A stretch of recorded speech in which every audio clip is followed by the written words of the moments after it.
অনেক দিন আগে একটি বড় আপেল গাছ ছিল। গাছটি একটি ছোট বালককে খুব ভালোবাসত। বালকটিও প্রতিদিন গাছের কাছে এসে খেলত, আপেল খেত আর খুব আনন্দ করত।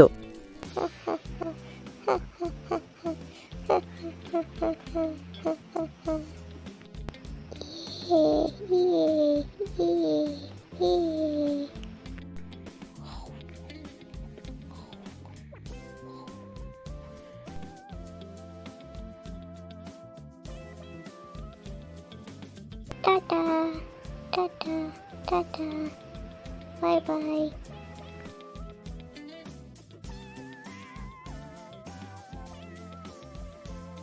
সময় গড়িয়ে গেল, বালকটি বড় হতে লাগল এবং গাছের কাছে আসা কমিয়ে দিল।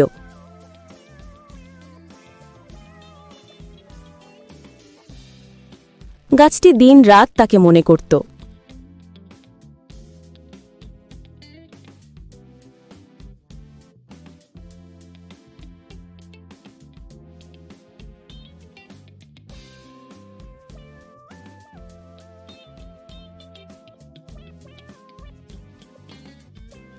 বাবা, কতদিন দেখা নেই, এসো আমার কাছে এসে খেলা করো। আমি এখন খেলবো না, আমার টাকা দরকার, এজন্যই তোমার কাছে এসেছি।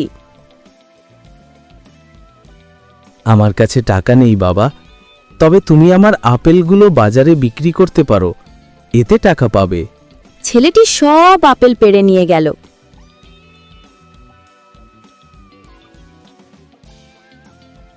গাছটি আবার একা হয়ে রইল। অনেক বছর পর ছেলেটি এবার বড় মানুষ হয়ে গাছের কাছে ফিরল।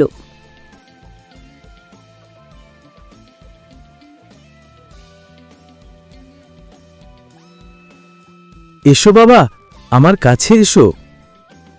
আমার এখন একটা বাড়ি দরকার, তোমার কিছু আছে? আমার কাছে বাড়ি নেই, কিন্তু তুমি চাইলে আমার ডালপালা কেটে নিয়ে বাড়ি তৈরি করতে পারো। ছেলেটি সব ডাল কেটে নিয়ে গেলে গাছটি শুধু গুঁড়ি হয়ে দাঁড়িয়ে রইল।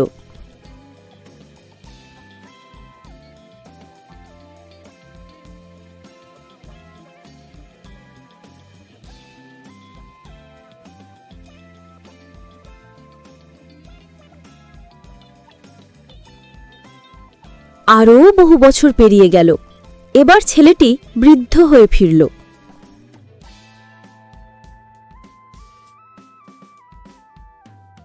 বাবা, তোমাকে দেবার মতো আমার আর কিছু নেই, আপেল নেই, ডালপালা নেই, শুধু গুড়িটুকু। আমার এখন কিছুই লাগবে না, শুধু একটু বিশ্রাম চাই। তাহলে আমার গুড়ির ওপর বসে বিশ্রাম নাও বাবা, আমি আজও তোমার জন্যই আছি। বৃদ্ধ লোকটি গাছের গুঁড়িতে বসে শান্তিতে বিশ্রাম নিল। গাছটি আবার সুখী হল।